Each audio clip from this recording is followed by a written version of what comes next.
Hello friends, स्वागत है आप सभी का बिंद एकेडमी में। फ्रेंड्स, हमने जो है कल बाबर और हुमायूं के बारे में पढ़ लिया था, ठीक है, वो टॉपिक कंप्लीट कर लिया था। और आज हम देखेंगे अकबर के बारे में, और हमारी जो क्लास है वह है 17th। तो लगभग हमारे जो है हिस्ट्री पूरी कंप्लीट होने वाली है। कुछ ही टॉपिक बचे हैं जो हम उसको जल्दी से जल्दी कवर कर लेंगे। उसके बाद हम हिंदी जो है स्टार्ट करेंगे, ठीक। तो देख लीजिए, आज हम अकबर पढ़ने वाले हैं और इसका शासनकाल है जो अकबर का 1556 से 1606 तक है, और क्लास हमारी है 17। ओके, तो चलिए स्टार्ट करते हैं बिना किसी देरी से। तो अगले जो शासक हैं मुगल साम्राज्य के, वो हैं तीसरे, अगले जो हैं मतलब तीसरे जो शासक हैं वो है अकबर। पहले थे बाबर, फिर दूसरे थे हुमायूं, और अभी तीसरे जो शासक हैं अकबर। तो हुमायूं और बाबर के बारे में हमने पहले पढ़ लिया था। तो आज हम पढ़ेंगे अकबर के बारे में, और टाइम पीरियड इनका देख लीजिए 1556 से 1605 AD तक है। ओके, डेट ऑफ बर्थ इनका कब क्या था? 15 अक्टूबर 1542 AD में इनका जन्म हुआ था। कहाँ पे हुआ था? डेट ऑफ बर्थ जो प्लेस है, बर्थ प्लेस अमरकोट, याद रखिएगा। इनका जो चाइल्डहुड नेम था, इनका चाइल्डहुड बड़ा इंपॉर्टेंट है, एग्जाम्स में कई एग्जाम्स में पूछ देता है। अबुल फजल जलाउद्दीन मोहम्मद, ठीक है, याद रखिएगा, अबुल फजल जलाउद्दीन मोहम्मद। और इनके माता का नाम था हमीदा बानो बेगम। इनके पिता का नाम हुमायूं, ठीक है, जैसा कि हमने पहले ही देखा था। व्हेन हुमायूं डाइड, जब हुमायूं की मृत्यु होती है तो उस टाइम अकबर क्या दूसरे जगह रहते हैं, पंजाब में, जहाँ पे कालामनौर, ठीक है, ये पंजाब में रहते हैं। जब हुमायूं की मृत्यु होती है तब जो है अकबर पंजाब में उस टाइम रहते हैं। बैरम खान प्रिपेयर्ड, बैरम खान इनके पिता का जो है एक फौज में इनका जो कमांड इन चीफ होता है बैरम खान होता है, ठीक है। तो Bairam Khan prepared a temporary throne made of bricks and declare Akbar as the badshah of Hindustan. Bairam Khan क्या करता है, जब हुमायूं की मृत्यु हो जाती है तो एक टेम्परेरी जो ईंट इकट्ठा करता है, ईंट का सिंहासन बनाता है और उस पर अकबर को बैठा देता है, और वह यह अनाउंसमेंट कर देता है, डिक्लेयर कर देता है कि जो अकबर है आज से यह पूरे हिंदुस्तान के बादशाह हैं, ठीक है। तो एक तरह से अकबर को जो है वह पूरा शासन दे देता है, ठीक, क्योंकि उसके पिता की मृत्यु हो जाती है, ठीक है। अब आगे देखते हैं second battle of Panipat. First battle of Panipat हमने देख लिया था, और जो हमारी अगर पिछली क्लास आपने देखा होगा तो प्लीज़ कमेंट करके बताइएगा कि पहला जो फर्स्ट बैटल ऑफ पानीपत हुआ था कब हुआ था, ठीक है दोस्तों। तो जो सेकेंड बैटल ऑफ पानीपत है वो 1556 में हुआ था, ठीक है। देख रहे हैं किसके किसके बीच में हुआ था, और इसमें क्या हुआ था। In this battle force of Akbar under the leadership of Bairam Khan, ठीक है, ये वही बैरम खान है जो कमांडर इन चीफ रहे हैं, डिफीटेड एंड किल हेमू।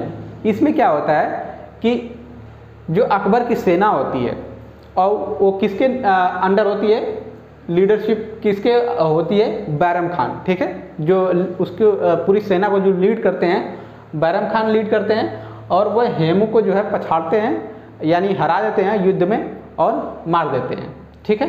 तो यानी कि अकबर और हेमू के बीच में हुआ था second battle of Panipat. Okay, फिर आगे देखते हैं रेजेंसी ऑफ बैरम खान। इसमें क्या होता है, ये कब हुआ था? 1556 से 1560 तक हुआ था। ड्यूरिंग दिस पीरियड, इस समय during this period Bairam Khan guided Akbar in the Mughal administration. Later on Bairam Khan was killed when he was on हज पिलग्रिमेज, ठीक है। इसमें क्या होता है कि रेजिडेंसी ऑफ बैरम खान में इस टाइम क्या होता है, इस टाइम पीरियड में, कि बैरम खान जो है अकबर को शासन कैसे चलाते हैं, युद्ध कैसे लड़ते हैं, या फिर प्रजा पे अपना नियंत्रण कैसे बनाते हैं पूरी प्रजा पे, वो इस पीरियड में इस टाइम बताता है। अपने पूरा एडमिनिस्ट्रेशन के बारे में पूरा समझाता है। मुगल एडमिनिस्ट्रेशन जो होती है, शासन, तो उसके बारे में पूरा बताता है, ठीक है। लेकिन बाद में जब क्या होता है, उस टाइम तो अकबर छोटा होता है, तो उसी लिए ये बैरम खान बताता है कि ऐसे ऐसे अपनी प्रजा को संभालना है, युद्ध लड़ना है, या फिर कैसे अपना कार्यकाल चलाना है, क्योंकि बैरम खान हज की यात्रा पे जाने वाला था, ठीक है। इसलिए ये समझाता है बैरम खान, और बैरम खान ये सब बता के अपने पूरे एडमिनिस्ट्रेशन का जो ब्यौरा है बता के बाद में वो चला जाता है हज की यात्रा पे बैरम खान, और हज की यात्रा पे जाता है, वहीं पे बैरम खान की हत्या कर दी जाती है। बैरम खान को वहीं पे मार दिया जाता है, ठीक है। अब देखते हैं initial reforms of Akbar. Reforms यानी बदलाव। उसने अकबर के द्वारा क्या क्या महत्वपूर्ण रिफॉर्म्स यानी बदलाव किए गए हैं देख लेते हैं। 3 कुछ महत्वपूर्ण जो बदलाव है उन्होंने किया था अपने शासनकाल में, तो उसके बारे में देख लेते हैं। तो देखिए, पहला है 1562 एडी में। 1562 एडी में इन्होंने क्या बदलाव किया था? Akbar abolish the slavery system, जो दास प्रथा थी, दास प्रथा जो होती है, ठीक है, उसको इन्होंने पूरी तरह खत्म कर दिया। कब किया? 1562 में। 1563 में क्या किया? ही अबॉलिश द पिलग्रिमेज टैक्स, यानी जो यात्रा पे लोग जाते थे, धार्मिक यात्राओं पे, उस पर टैक्स वसूला जाता था, उस टैक्स को इसने पूरी तरह खत्म कर दिया, यानी अबॉलिश कर दिया। 1564 एडी में, 1564 एडी में क्या करते हैं? ही अबॉलिश द टैक्स ऑफ जजिया, ठीक है। टैक्स ऑफ जजिया का जो था, जजिया का टैक्स लिया जाता था, उसको भी इन्होंने पूरी तरह खत्म कर दिया, ठीक है। कमेंट बॉक्स में कमेंट करके बताइएगा कि जजिया का टैक्स किसने लगाया था। उसको ख़त्म तो अकबर कर रहा है, लेकिन लगाया कौन था ये बताइएगा, क्योंकि ये पिछली क्लास में हमने पढ़ा चुका है। फिर देखते हैं इम्पॉर्टेंट विक्ट्रीज ऑफ अकबर। अब इम्पॉर्टेंट विक्ट्रीज कौन कौन सी है अकबर की, यानी इसने क्या कहाँ पे अपनी कौन कौन से वॉर में जीत हासिल किया है। तो पहला है victory of Malwa. Victory of Malwa कब हुआ था? 1561 एडी में, ठीक है। किसके बीच में हुआ था? अकबर एंड मालवा के जो राजा थे, बाज बहादुर, ठीक है। इसमें क्या हुआ था? अकबर ने इनको पराजित कर दिया था, हरा दिया था और इनको मार दिया था। Defeated the ruler of Malwa, बाज बहादुर, ठीक है। दूसरी अब ट्रीटी है, ये समझौता है। दूसरी जो है ये समझौता है, ट्रीटी ऑफ आमेर या फिर जयपुर। ये कब हुआ था? 1562 एडी में, ठीक है, 1562 एडी में। ये किसके बीच में हुआ था?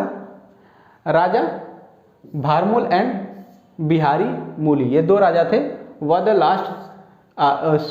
The first Rajput ruler who accepted the supremacy of Mughal empire and signed the treaty of Amer या फिर जयपुर, ठीक है। ये जयपुर के 2 राजा थे, आमेर जयपुर के राजा भरमूल और बिहारी मूली।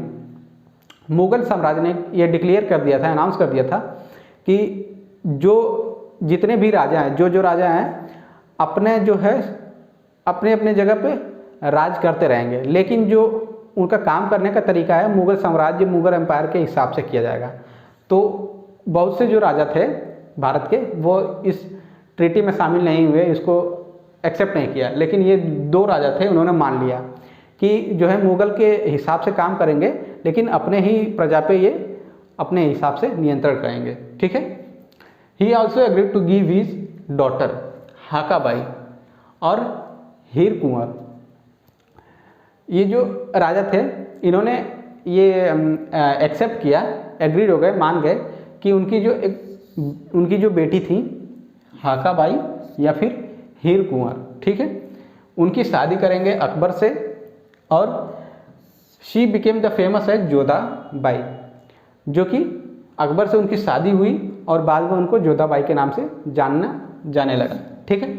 आफ्टर मैरिज, शादी होने के बाद, she received the title of Mariam uz Zamani, ठीक है। टाइटल याद रखिएगा, जब शादी हो गई तो उनको एक टाइटल मिला मरियम उज जमानी का। फिर तीसरी जो उनकी जो विक्ट्री है फतेहपुर सिकरी, ये कब हुआ था? 1571 एडी में। Akbar built a new city Fatehpur Sikri. Akbar ने एक नई सिटी बनाया, फतेहपुर सिकरी आगरा के पास में है, उसको इसने बनाया और अपनी कैपिटल जो है, जो राजधानी है, shifted from the Agra to Fatehpur Sikri. उसने अपनी राजधानी जो है आगरा से फतेहपुर सिकरी को शिफ्ट कर दिया। ठीक है, फतेहपुर सिकरी 1571 में बनाया ये हुआ था। अकबर ने एक नया शहर बनाया जिसका नाम था फतेहपुर सिकरी, आगरा के पास में ही बनाया था। ठीक है, और जब ये बनाया उसके बाद उसने आगरा से अपनी जो राजधानी थी आगरा से इसने फतेहपुर सिकरी को शिफ्ट कर दिया। फिर अगली जो विक्ट्री है गुजरात विक्ट्री। ठीक है, ये कब हुई थी? 1572 और 73 में हुई थी। Akbar defeated and kill the ruler of Gujarat Muzaffar Shah. Muzaffar Shah जो गुजरात का शासक था उसको अकबर ने मार दिया था, डिफीट कर दिया था और जान से भी मार दिया था, यानी उसको हरा दिया था और मार दिया था। To celebrate this Gujarat victory Akbar built Buland Darwaza eight Fatehpur Sikri.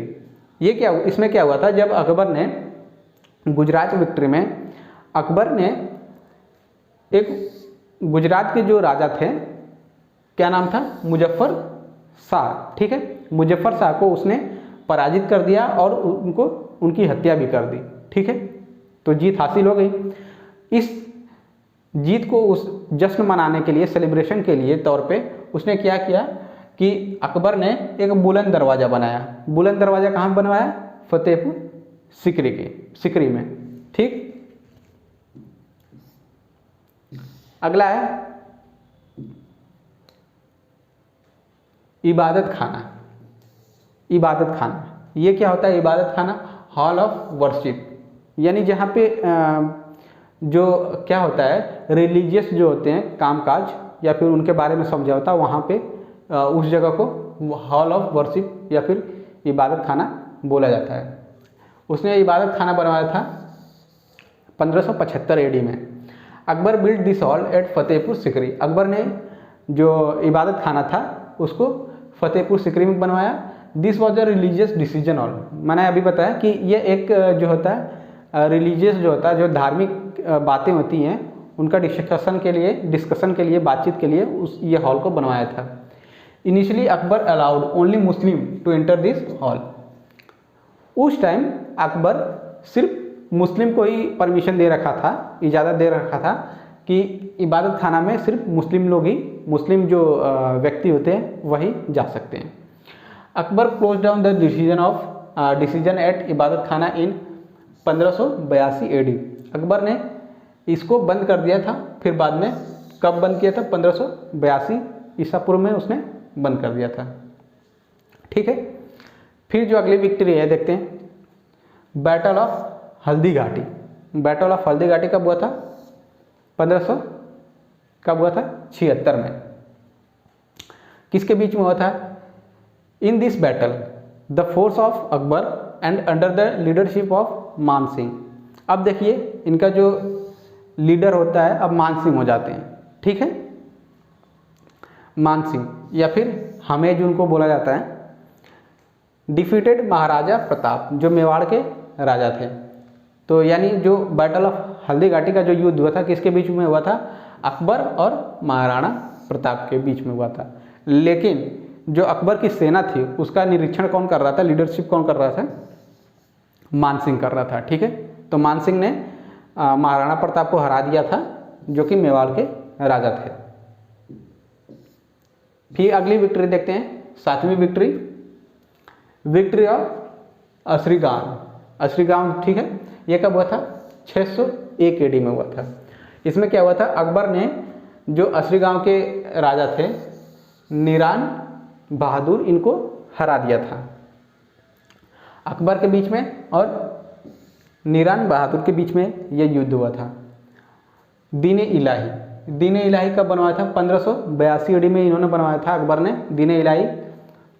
Initial name तौहीद इलाही था।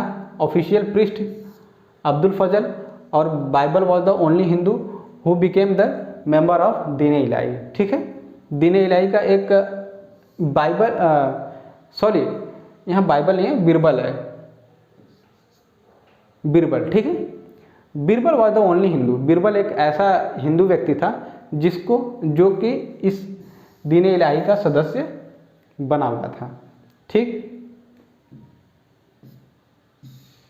आगे देखते हैं मनसबदारी सिस्टम। मनसबदारी सिस्टम भी एक था, अकबर ने लागू किया था। ये कब किया था? 1575 एडी में लागू किया था मनसबदारी।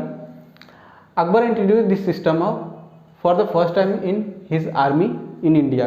अकबर ने मनसबदारी सिस्टम को पहली बार अपने फौज में, अपने आर्मी में इंट्रोड्यूस किया भारत में, ठीक है। He beard this system from the decimal system of Mongols. ये जो मनसबदारी सिस्टम था, इसको अकबर ने कहाँ से देखा था और सुना था? ये मंगोल्स लोग अपने फौज में डेसिमल सिस्टम चलाते थे, उसी से प्रेरित होकर अकबर ने मनसबदारी सिस्टम अपने फौज में लगाया, ठीक है। लेकिन ये मनसबदारी सिस्टम है क्या? मनसबदारी सिस्टम है क्या? मनसबदारी सिस्टम यानी रैंकिंग सिस्टम, रैंकिंग सिस्टम, ठीक है।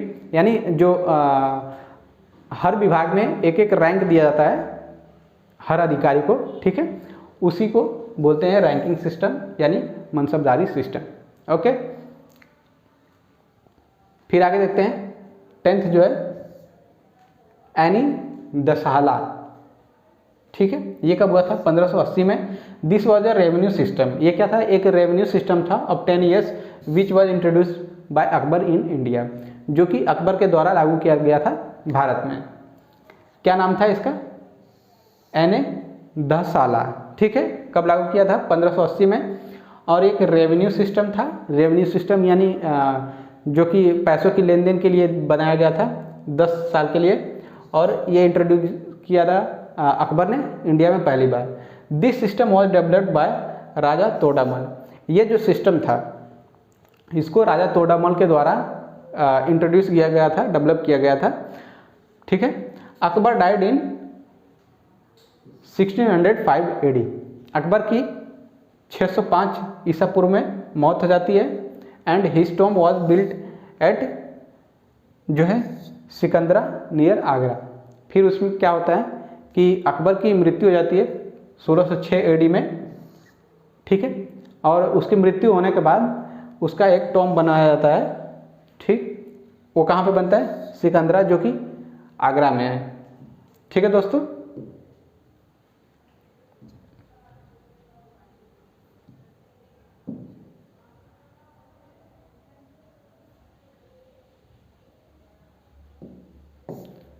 तो बस दोस्तों, आज की क्लास के लिए इतना ही।